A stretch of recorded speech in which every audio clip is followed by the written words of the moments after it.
avec Nicolas Barré, le directeur de la rédaction du journal Les Échos.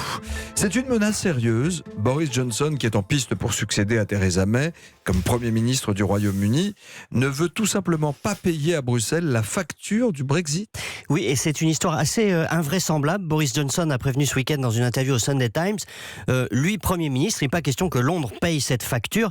Cette facture, c'est l'argent que doit Londres au titre des prochains budgets européens pendant la période de transition durant laquelle le Royaume-Uni continue de participer à l'Europe. Il n'y a donc rien d'anormal là-dedans. D'ailleurs, pas un juriste au Royaume-Uni ne conteste le bien fondé de cette facture qui s'élève entre 40 et 45 milliards d'euros. En fait, ne pas payer, c'est ce que dit aussi Donald Trump, le président américain. Alors oui, lors de sa visite à Londres il y a quelques jours, il a exactement dit ça. Si j'étais eux, je ne paierais pas. Il a même conseillé à Boris Johnson, qu'il soutient publiquement, de sortir sans accord de l'Union européenne.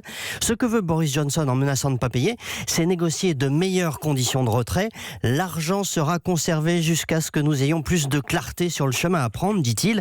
Il s'oppose aussi à l'accord qui a été trouvé pour contourner le problème de la frontière irlandaise et il veut utiliser cet argent que doit Londres au budget européen comme une menace, même si juridiquement ça ne tient pas la route une seconde. Ouais, juridiquement ça ne tient pas la route, mais c'est un détail pour Boris Johnson, non ? C'est ça ? Alors oui, vous savez, Bojo, comme on le surnomme, ne fait pas dans le détail. Effectivement, il y a quelques années, il disait « J'ai autant de chances de devenir Premier ministre que de me réincarner en olive ou d'être décapité par un frisbee ». Eh ben, on y est presque. À l'époque où il était encore maire de Londres, Boris Johnson avait monté ce mensonge pendant la campagne pour le Brexit en prétendant que le Royaume-Uni envoyait chaque semaine un chèque de 350 millions de livres à Bruxelles pour financer l'Europe.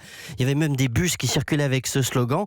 Il avait aussi raconté que Bruxelles voulait empêcher les enfants de moins de 8 ans de gonfler des ballons, ou encore que les bureaucrates européens voulaient interdire le recyclage des sachets de thé et imposer même une taille unique pour les cercueils et les préservatifs. Oui, avec lui, on n'est jamais déçu.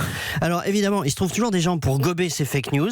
Avec cette menace sur le chèque britannique, Boris Johnson va un cran plus loin et s'il devient Premier ministre, les Européens savent à quoi s'en tenir. Ça fait rire Céline Dacosta et ça fait rire aussi Mélanie Gomez à l'histoire du cercueil, pas du préservatif. Je ne me permettrai pas. Non, bien sûr. Nicolas Barré, c'était l'édito Écho sur Europe 1.